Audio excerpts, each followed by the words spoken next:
paridade de poder de compra. Então, tem nominal paridade de poder de compra.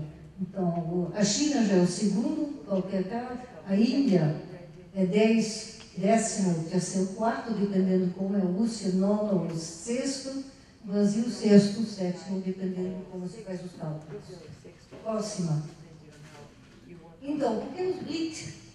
Porque o Jim O'Neill fez os cálculos e disse esses países são importantes, os outros países que poderiam ser importantes ainda não têm ou a economia, ou a política, ou tem outros problemas nacionais que fazem que, por enquanto, esses países não são integrados. Interessante que o México e a Coreia do Sul, no início, já eram emergentes, o México agora, devido a todos os problemas de política interna com o combate à droga, já é considerado outro país.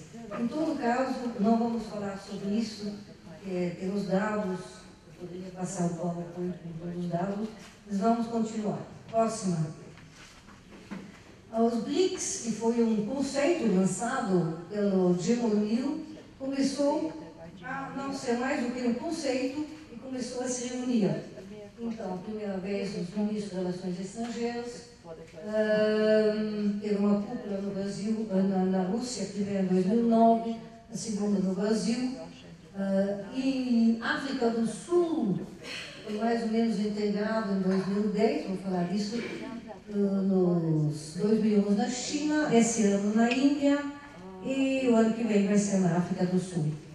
Então, porque a África do Sul tem várias explicações, tem vários países que pediram se juntar aos BRICS. Parece justamente pela ação chinesa, entre outros, na África, nem sempre considerado de maneira positiva, que vamos cooptar a África do Sul para mostrar que nós somos bem gentios na África. Próxima. Então, o importante agora é a ação da União Europeia. Então, a gente vê que a União Europeia está interessada no que acontece com os BRICS. E começou também a publicar o meu documento de 2009, justamente o ano que teve a primeira reunião na Rússia. E a União Europeia tem razões de ser preocupada. Por exemplo, no início desse século, 31% das importações. Então, o Brasil vinha da União Europeia 10 anos depois, ficou reduzido 20%. Então, isso é 10% em 10 anos, é muito, uma queda de espaço enorme. E para a Índia é a mesma coisa, e na África, a União Europeia, que tem um passado colonial vem de muitos séculos, está perdendo espaço em relação à China e ao Brasil, de certa forma. E a Rússia está mais interessada na Ásia do que na Europa. Então a gente vê todo tipo de perda de espaço. Próxima, por favor. Então, o Parlamento Europeu fez um documento em relação aos BRICS, outras potências emergentes, especialmente o México, a Turquia e a Indonésia, objetivos e estratégia apresentados. Então, interessante que a União Europeia repete várias vezes no documento, não temos que ver os BRICS como uma ameaça. Não são uma ameaça, é uma oportunidade para nós. Não é uma ameaça, é uma oportunidade. O fato de repetir isso cada vez, cada tantas páginas, a gente se pergunta mesmo se não considera como ameaça, mas como oportunidade. Quais são os objetivos? Primeiro, a gente não quer perder espaço, temos que estar presentes. Queremos, então, trabalhar com os BRICS. Já que é uma realidade, a gente tem que cooperar. Senão, a gente não vai trabalhar e o Sul vai continuar a cooperar. Então, é uma coisa importante. Próximo. Então, a gente também tem que reunir recursos, justamente durante a crise, entre potências que já emergiam e emergentes.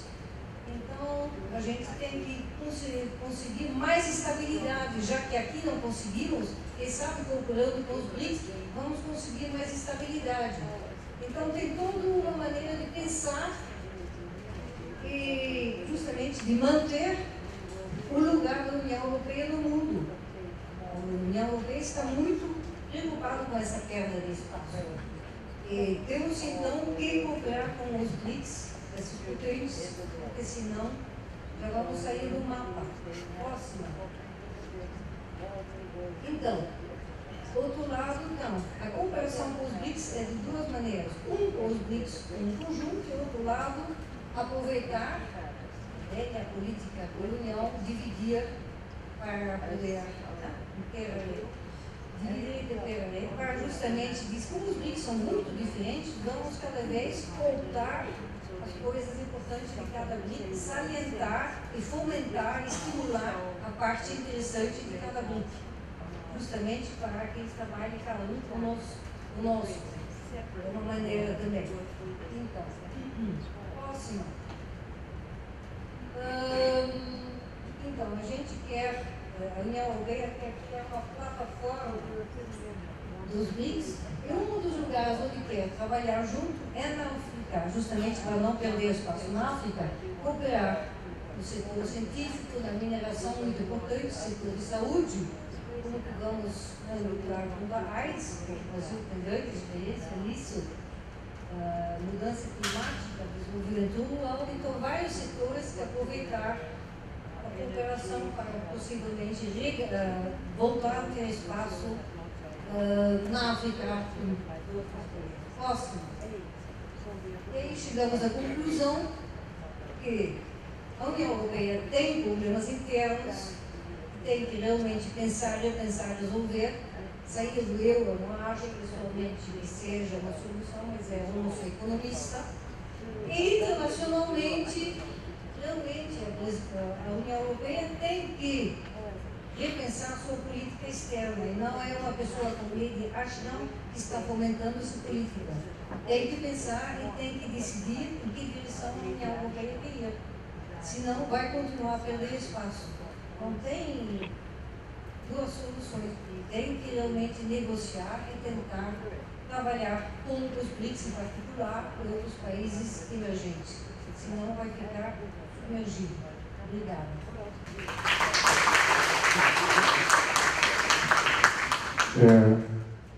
Obrigado, Mariane. Eu acho que nós tivemos aí essa apresentação, ela foca em dois, no processo geral europeu, mas particularmente nesses dois estudos de caso que são preocupantes. Queria lembrar, inclusive, que agora, na Espanha, além da Catalunha, o País Basco também está no processo de propor também a retirada da parte da nação europeia. Então, o professor Francisco Dominguez é Senior Lecturer em Latin American Studies na Universidade de Middlesex. Ele editou muitos livros. Em 2003, Mercosul, entre a integração e a democracia. Recentemente, em 2012, ele organizou um livro chamado Right Wing Politics in the New Latin America,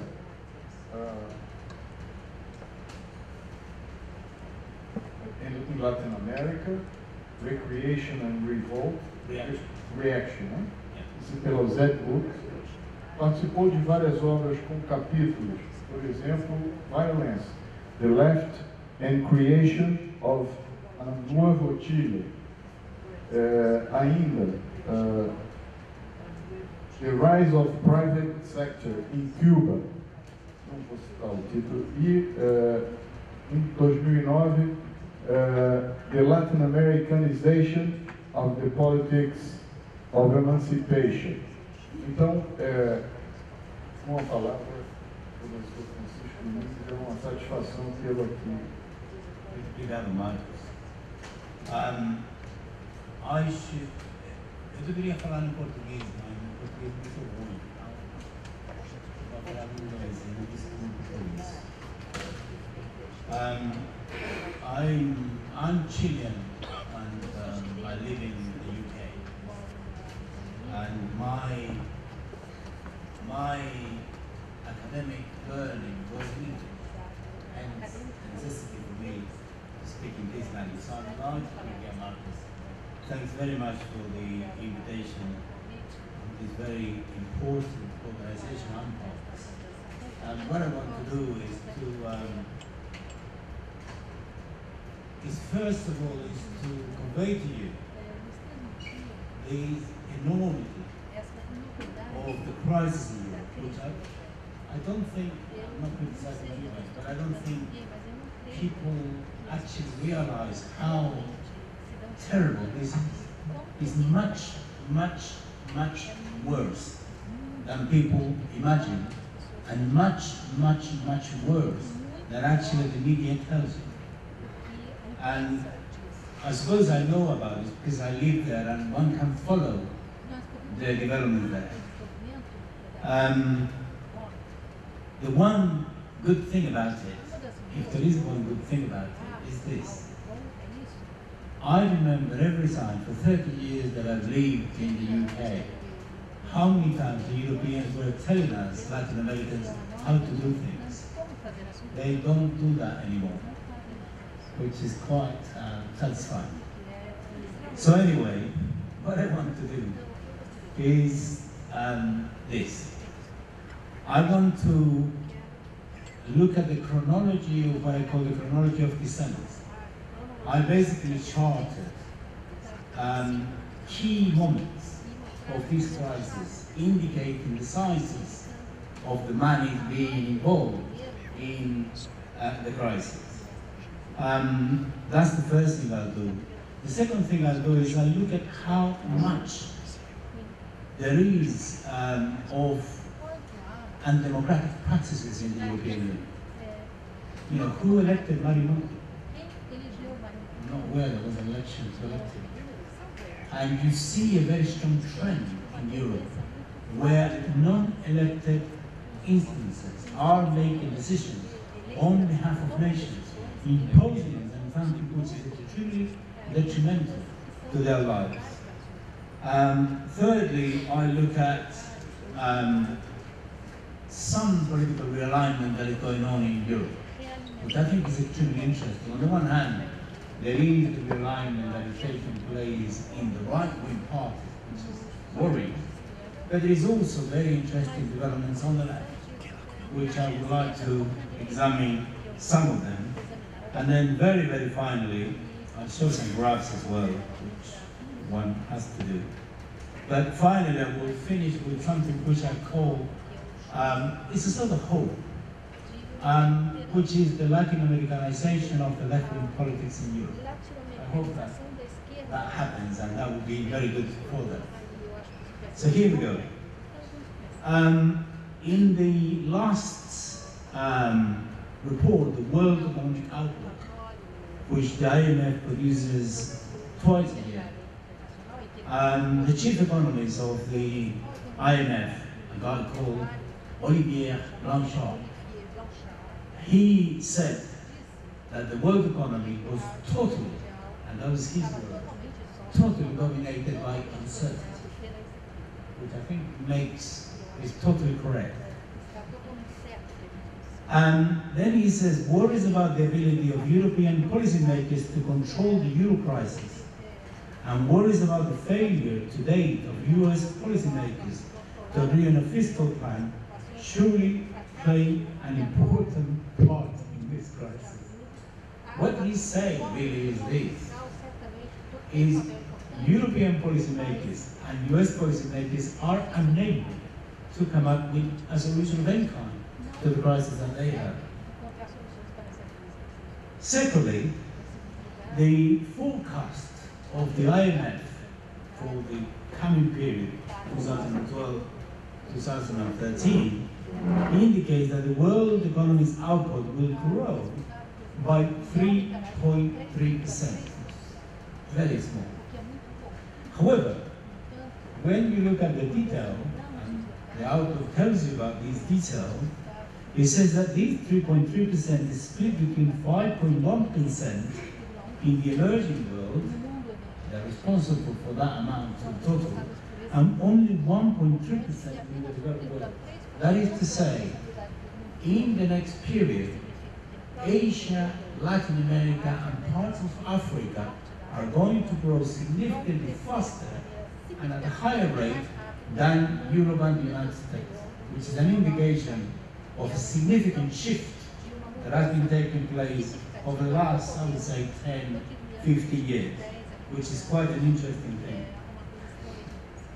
It is expected that the rates of growth of the United States would be about 2%. However, I watched the debate between Romney and Barack Obama. Barack Obama actually trounced this guy on the floor. There's no question about it in my mind. That does not mean the fact that you win a debate in the US presidential elections does not guarantee you're going to win the elections. Romney's politics, let alone his economics, are absolutely ridiculous. The guy doesn't understand anything at all except he's a dogmatic neoliberal. And the worry I have is this: were he to be elected, he will apply absolutely right-wing, neoliberal, down-the-line economic policies, leading the US economy to contract further, leading to a further contraction of economic activity in any country that or region that the United States has relationship with. Nevertheless, the US is going into crisis. I don't want to dwell too much on the United States, but I think given the significant size of it, it's quite important to deal with it. The Federal Reserve Chairman has launched a new wave of what they call today quantitative easing. Quite a nice word for printing money. That's what we used to call it, printing money. They call it today quantitative easing, so it sounds very elegant and very delicate and quite technical, but it's exactly the same thing. And it's to the tune of $40 billion. That is to say, the central authorities in the United States have to prop up the economy regularly in order to keep it kind of in balance, otherwise things will just collapse.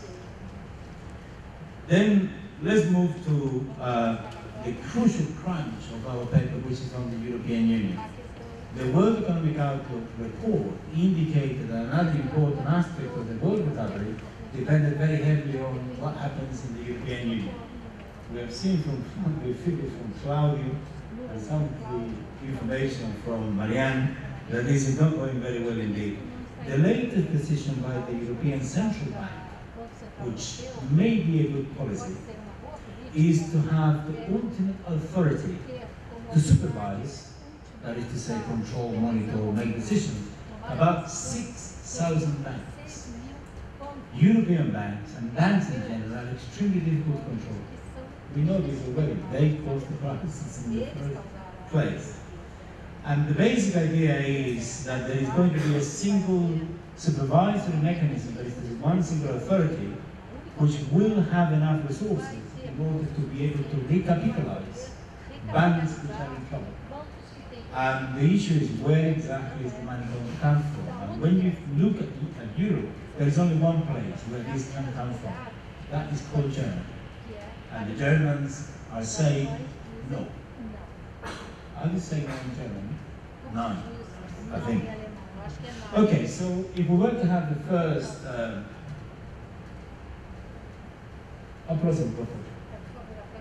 okay, I'm combining Portugal here with English. This by no means is rigorous idea, but to give you an idea of the size of the problem. I'm just going to read through these. It will take not long, I hope. And then we'll get into more of the argument part of it. On 23rd of April 2010, Greece activated 45 billion of European Union IMF loans. At the time, Prime Minister George Papandreou said it is a national pressing necessity to call for financial rescue after Greece's austerity measures failed to against the market. That is to say, the government of Greece applied very strong measures against the population, and that did not satisfy the investors. On the 10th of May 2011, European Union ministers agreed 500 billion fund to save the euro from disaster. That gives you an idea of the size of the problem. Late night talks, crash out deal among fears Greek crisis could threaten European project. On the 2nd of July 2010, Hungary began to ask for precautionary 10 billion, 20 billion bailout from the European Union and the IMF. And then you can say that Budapest was seeking some money in order to deal with the deficit. On the 22nd of November 2010, the IMF and the European Union bailed out Ireland amid fears that other regions in the Eurozone would be contract the disease. On the 31st of May 2011, Ireland was forced into a new 21 billion bailout by the debt crisis. So you can see measure after measure they are taken, and the matter continues all the time. On the 7th of April 2011, Portugal Prime Minister called on the European Union for a bailout. That is to say, Portugal is now in trouble. Then Prime Minister José Sócrates made the largest appeal for a rescue package, which could total 80 billion euros, which again gives you an idea. Then Greece, on the 24th of June 2011, asked or is granted 120 billion euros as a bailout. You can see that again continues. On the 8th of August 2011, the European Central Bank announced a rescue plan for Italy and Spain, and the amount of money that are involved is between 150 billion euros. On the 18th of October 2011, France and Germany are ready to agree on a 2 trillion euro rescue fund. On the 28th of October 2011, the Eurozone bailout fund falls short of 1 trillion. This is they agree on huge amounts of money. Just buy some euros on the way out. Okay, on the 8th of December 2011, the European Central Bank puts emergency plans in place as German banks begin to feel the troubles. On the 29th of February 2012, the European Central Bank hands, that it is a gift, 529 billion euros in emergency loans to various European banks. On the 9th of March 2012, Greece secures private sector banking for crucial things, and so on. I could go, but you can see if you move to the proximate. Every time, day after day, week after week, month after month, the European Union is got to get some money from somewhere to bail out some countries which is in real trouble. And you can see that some of the countries are really absolutely in trouble. Whole regions of Europe actually are in bankrupt now. And the Russia already claimed that cannot pay his wages. And there are several other regions inside the European Union, not countries yet, but certainly sections, regions in Europe that actually cannot really find a way. So this is extremely bad. Can we have the table, please? Próximo. Próximo. Próximo. Próximo. Here you have the debt.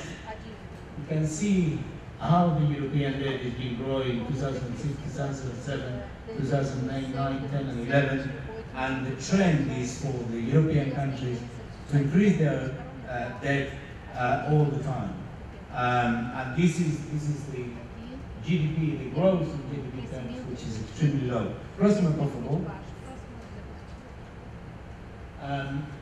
Here you have the amount of indebtedness that the countries are going, and you can see sometimes down 13%, such as Ireland there, you have Greece 9.1%, 8.5%. In other words, the indebtedness is growing quite dramatically, and the countries are becoming increasingly unviable from a financial point of view. Próximo, por favor. And here you have an idea of the size of the debt as a percentage of GDP.